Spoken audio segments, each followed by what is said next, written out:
agencies pa na medyo may benefits, ipatas na lang lahat. Kasi all government employees deserve a better compensation than this. In fact, we have a bill pending in that regard para ma-rationalize itong mga ganito. Senador, ang sinasabi kahapon ng depensa, upon your questioning kung kailangan ba ipresenta mismo si Chief Justice, sabi, kung hindi naman nakapag-establish ng prima facie case yung prosecution at napapakita naman ng ibang testigo namin na merong ang kinikitang ganito, hindi na kailangan si Chief Justice. Para sa inyo, with the current state of prosecution evidence, kailangan pa rin po ba na si Chief Justice mismo ang magpaliwanag? At this point in time, siya lang kasi ang pwede magtahi-tahi lahat ng mga istorya, ng information. Kasi sa akin I'm keeping an open mind. Gusto ko lang malaman bakit ang nilagay mo sa Bellagio 6 million lang when 40 million yan ang current market value niyan. Tapos yung acquisition cost, blanco. Bakit kami 31 million deposits, 3.5 million lang nakalagay dito? These are the questions na kailangan mong itanong And sino pwede magsagot doon? Hindi yung mga witnesses nila, Tinatanong ko si Justice Cuevas, baka alam mo, hindi rin niya alam. Sabi niya, wala akong information niya. And sa akin, I disagree with the position of Senator Escudero na 6 na property na lang kailangan i-explain ng defense, para maayos lahat. Sa akin, hindi. Maraming explain. Kasi yung car park lang, kahit car park lang yun, 1 million each yun, 3 yun Meron siyang titulo na gano'n, and yet wala siyang dineclare na sasakyan. Chief Justice, wala kang sasakyan. Malaking katanungan yon. At bumili ka ng car park So, kailangan ko rin itanong yon kay Chief Justice. Bakit para saan yung car park kung walang kotse? Yes, oo. So, walang medyo mag-iisip ka nga. Mag-iisip ka, walang dineclare isang sasakyan, wala. Senator Trillanes, is there a way po para mapapunta ng Senator Judges itong si Chief Justice Corona para mag-testify? Walang way. It's their prerogative and we respect that. Pero ang sa akin dito, we are basically, for his sake, nagbibigay na ng hints yung mga senador na magkakaproblema pagka hindi mo napailiwanag ito personally. So, yun po yung sinasabing prima facie case. Nagbibigay na po tayo ng hints na kailangan mo itong ipaliwanag. You must find a witness kung hindi man siya para masagot po ito mga katanungan na ito. Senador, nung the first trial date for the defense, nagpresenta po nga sila ni Mr. Vicente na bumili nga si Chief Justice, nagpanotaryo, kasama daw po si Chief Justice, pero lumalabas na peke daw po yung notaryo or yung notary public na nagnotaryo. Are you going to pursue this still or bahayaan na lang po yung aspetong yun? Dahil para sa mga abogado, napaka-stricto ng Supreme Court ngayon sa notaryo. It turns out, kung peke yun, baka may konting problema. Well, ang base doon sa impormasyon na iba, dating kasama raw sa SGV ni Chief Justice yung supposed to be nag-notarize, pero unvalidated information yan, tsaka hindi natin binibigyan ng weight. Pero sa akin dito, hindi na nga lang yan Sa akin, yung ibang mga senador, gusto nila i-pursue yan, pero sa akin yung mga inconsistencies under declaration at non-disclosure doon sa SALN, yun ang inaano ko kasi yun po ang aligasyon. Nagsasabi rin po ang depensa na maaring ang may bahay na lang ng Chief Justice ang tumistigo dito sa trial, ngunit pinag-iisipan pa nila ito. Kayo po, would you be satisfied na si Mrs. Corona na lang instead of si Chief Justice?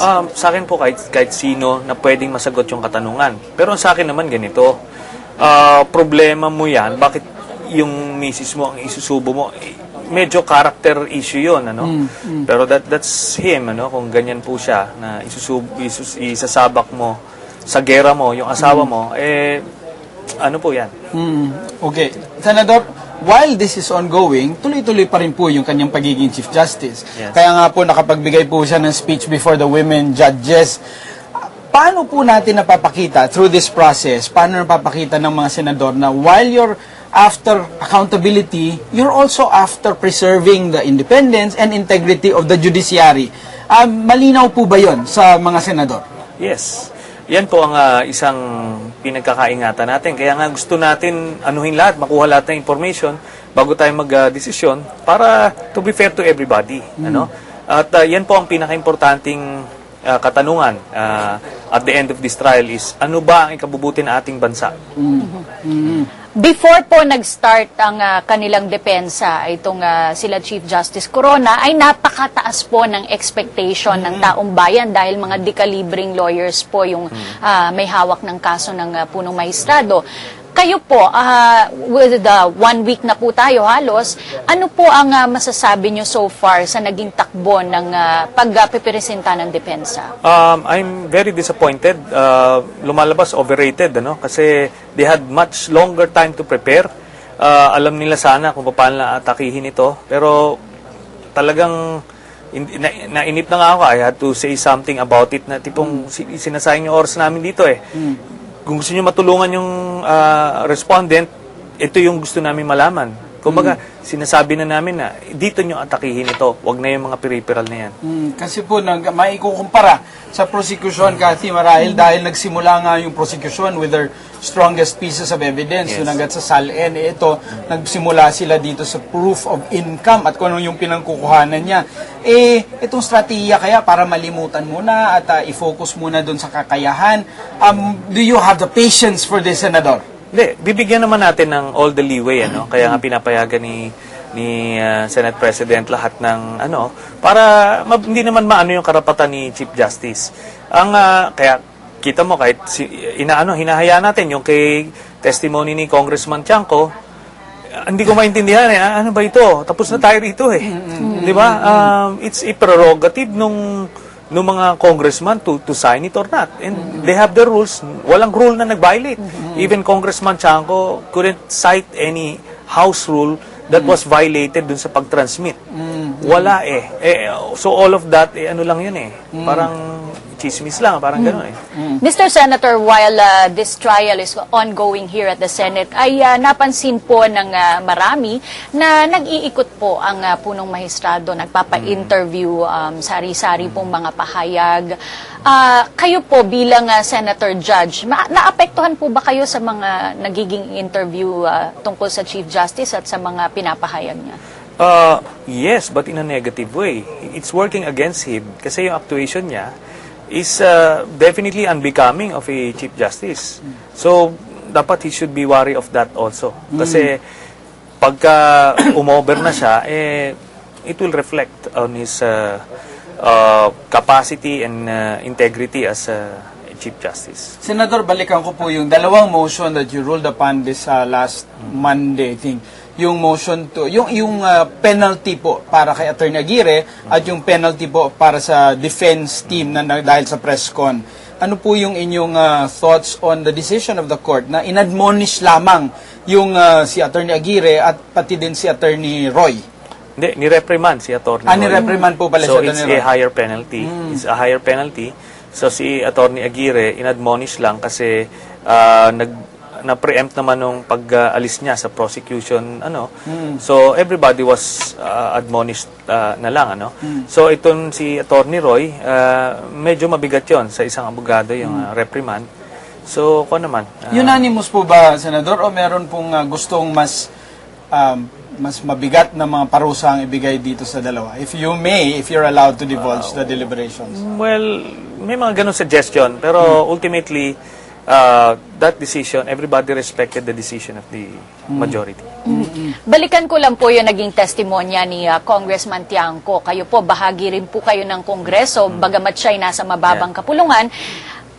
Nabanggit po niya yung tungkol dun sa umano'y pag-ipit ng PDAF para pumirma. Sa inyo pong palagay, ano yung nararamdaman nyo dahil medyo nagkakaroon ng bahid itong reputasyon ng Kongreso sa mga ganitong pagkakataon? Mm. Ang sa akin ho, narilisan siya eh. Sa akin nga ho, for 3 years, 0 talaga kami kay GMA. So, yun yung naipit, itong sinasabi niya naipit, na-delay lang eh. So, I don't know kung anong issue ni Congressman Tiangco, but definitely, it's not connected with this impeachment trial. Senador, meron na pong umiikot na mga kwento-kwentuhan na some of the senators might be voting as a block daw dito sa impeachment trial. Meron po ba kayong ganong impormasyon within, or alam nyo pong each senator will vote as an independent juror at not according to political commitments? Ako, hindi naman ako member ng isang partido, so I'm free to vote kung anong gusto ko. Ngayon yung yung mga member ng parties, dapat ganun yan. A party stand should be respected. Ganun naman sa Estados Unidos eh. Lahat ng Democrats voted to acquit Clinton. Yung almost all of the Republicans voted to convict him. May tumawid na mga independents. So that acquitted eventually si President Clinton. So ganun po, that's how it works. So yung party system ba natin, just a quick follow-up, Kathy, yung party system po ba natin, tumatatag po ba sa mga exercise na ganito? Yung siyempre pag-uusapan nila pati ng morality, it's a common morality they're talking about, a common policy, a common evaluation of an incident. How is this improving yung political parties natin? Wala ho, no? Status ko lang yan, kung ano yung dati ganon. Depende ho yun sa leader. Kung paano niya binabaston yung kung bilib sa kanya yung mga nasa ilalim niya, then susunod sila. Pero kung hindi, wala lang. It's just party by name. So, ibig po bang sabihin nun ay maapektuhan po yung pagboto ng mga senator judges dahil po magkaka-eleksyon sa susunod na taon? Ganun naman ho yan, We are accountable to the people. So, we're representatives of the people. Remember, the case is public trust. Betrayal of public trust. Public. Kami ang nagre-represent nung public na yon dito sa Senado. So, pagka hindi namin nagre-reflect yung true sentiments of the people, pwede kami singilin ng taong bayan sa elections. Na tipong, ang sentimiento ko, this way. Bakit dito ka bumoto? Ay, hindi na kita gagawing representative. Yun ang essence po nun. Senador, isang epekto daw po ng impeachment trial na ito ay naghigpit yung BIR on the SALN, or ito pati na yung the executive department came up with a form ng SALN na napakahirap daw pong i-complete ngayon. Marahil nakakuha na rin po kayo because it's almost time for everyone to fill out the SALN. Ano po ang posisyon nyo dito sa pinaigting na SALN rule? Ang kuwan ho nito is nag-agree na yung civil service na i-defer yung implementation kasi may ipit po dito yung ordinaryong civil servant na pagka